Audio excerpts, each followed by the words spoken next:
반갑습니다, 여러분. 지난주에는 제가 여러분들 뵙지를 못했어요. 그런데 소식은 들었습니다. 카짜를 드셨다고. 카레와 짜장을 섞어서 오늘은 무엇인지 기대가 되고요. 자, 2월 7일입니다. 1월도 다 가고 2월 들어서 첫 번째 맞는 일요일.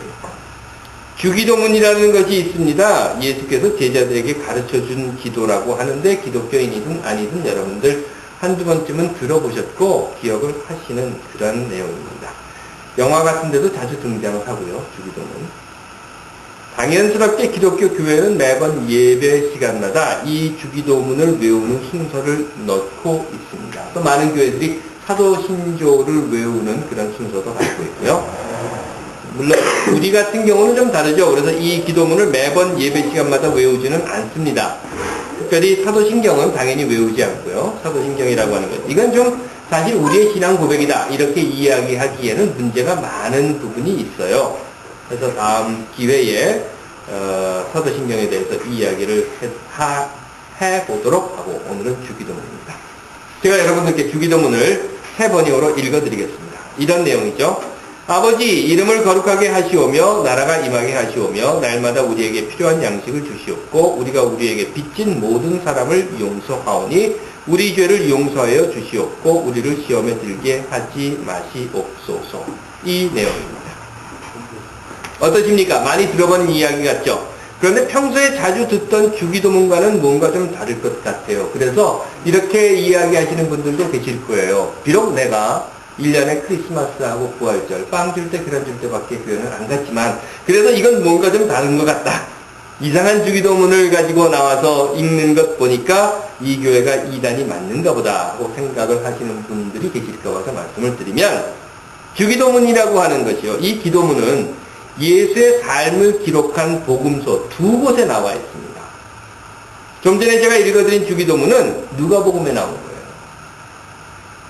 아마 대부분 여러분들은 이런 주기도문을 들으셨을 겁니다. 제가 읽어드릴게요. 하늘에 계신 우리 아버지의 이름이 거룩히 여김을 받으시오며 나라가 임하옵시며 뜻이 하늘에서 이룬 것 같이 땅에서도 이루어지이다. 오늘 우리에게 일용할 양식을 주시옵고 우리가 우리에게 죄 지은 자를 사하여 준 것 같이 우리 죄를 사하여 주시옵고 우리를 시험에 들게 하지 마시며 다만 악에서 구하옵소서. 대개 나라와 권세와 영광이 영원히 아버지 것이옵나이다. 아멘. 이런 거. 그렇죠? 이건 마태복음에 나와 있는 주기도문. 사람들의 심리라는 것이 참 묘해서요. 더욱이 그 한국 사람들의 심리가 그렇답니다. 한번 받아들이면 절대로 바꾸지 않는다고 하는 거. 이거 아닌 줄 알면서도 바꾸지 못하는 거죠. 특히나 종교라고 하는 영역으로 들어가게 되면 변화라고 하는 것이 삶과 죽음을 넘어서서 영혼, 지옥, 천당, 부활, 영생 뭐 이런 것들과 마구마구 엮여지게 됩니다. 그러다 보니까 믿음에 있어서 변화는 곧 죽음이다. 이런 사고로 삶을 딱 묶어버리죠. 그게 잘못된 것인 줄 알면서도. 아니요, 차라리 잘못된 것인 줄 알면 다행인데 심지어는 무슨 소리인지도 모르면서 그냥 굳세게 믿는 거죠. 굳세어라, 굳으나. 그렇죠? 그래서 우리는 대개 나라와 권세와 영광이 영원히 아버지께 있사옵나이다. 이렇게 외웠어요, 계속해서. 그런데 도대체 이 대개라는 게 무슨 뜻인가? 사실은 모르고 외웠다는 거죠. 그냥 남들이 다 대개 그러니까 대개인가 보다. 전체적으로 보면요. 대개라고 하는 이 단어는 헬라어의 호티라고 하는 단어입니다. 이 호티라고 하는 단어의 의미는 왜냐하면 이런 뜻이에요. 그래서 대개 나라와 권세와 영광 이 이야기는 앞에 우리가 이렇게 기도를 했습니다. 왜냐하면 나라와 권세와 영광이 아버지의 것이기 때문입니다. 라고 하는 의미입니다. 그런데 그냥 대개 그리고 외웠어요. 이게 무슨 영독 대개도 아니고 하긴 차라리 무슨 소리인지 모르고 그냥 믿었다고 하는 게 덜 지옥에 가까운 건지도 모르겠어요. 여하튼 간에 그래서 주기도문 예전에는 이게 뭔 소리인지 모르고 그냥 외워 그러니까 마구 외웠었죠. 왜? 이거 안 외우면요, 사도신경하고 주기도문하고 못 외우면 세례를 안 줬어요. 그래서 무조건 그거는 외워야 했습니다. 그러면서 중간에 그런데 왜 이렇게 기도해야 하나요? 하고 물어보게 되면 대답은 아주 일률적으로 나온 게 있습니다. 하지만 여러분 사실 그건 아니죠. 이 기도문이 그리 중요한 것이라고 하면 안 외우면 그래서 세례를 못 받는 중요한 것이라고 하면 무슨 소리인지는 알고 외우든지 말든지 해야 할 것입니다. 글쎄요, 예전에 한글을 모르는 분들이 많았던 시대에는 그냥 외우라 그러면 그냥 듣고 외웠었죠. 하지만 이제는 아니죠. 여기 모이신 분들 중에서 한글 독해가 잘 안 되시는 분 계십니까?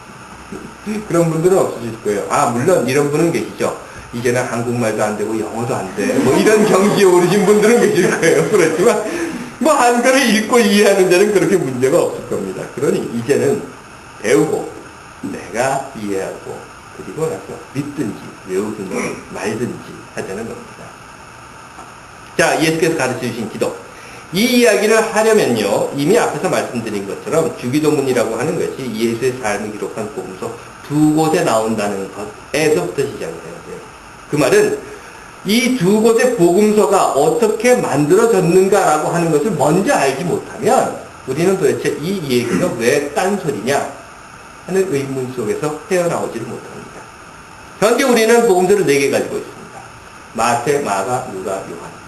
그리고 이 앞에 있는 3개의 복음서요. 마태, 마가, 누가 이 3개의 복음서를 공관복음서라고 부릅니다. 이건 같은 시각에서 쓰여졌다는 거예요. 이렇게 3개의 복음서가 앞에 있고 4번째 요한복음이라고 하는 것이 있는데 이 요한복음은 시대적으로 내용적으로 완전히 다른 복음서입니다. 내용이나 구조가 완전히 달라요. 그래서 따로 떼어놓습니다. 넌 저쪽 가서 놀아. 여기 앞에 마태, 마가, 누가 셋만 모여서 같이 놀자. 이렇게 3 복음서입니다. 그리고 이 마태, 마가, 누가 중에서 제일 먼저 쓰여진 복음서가 마가복음서예요.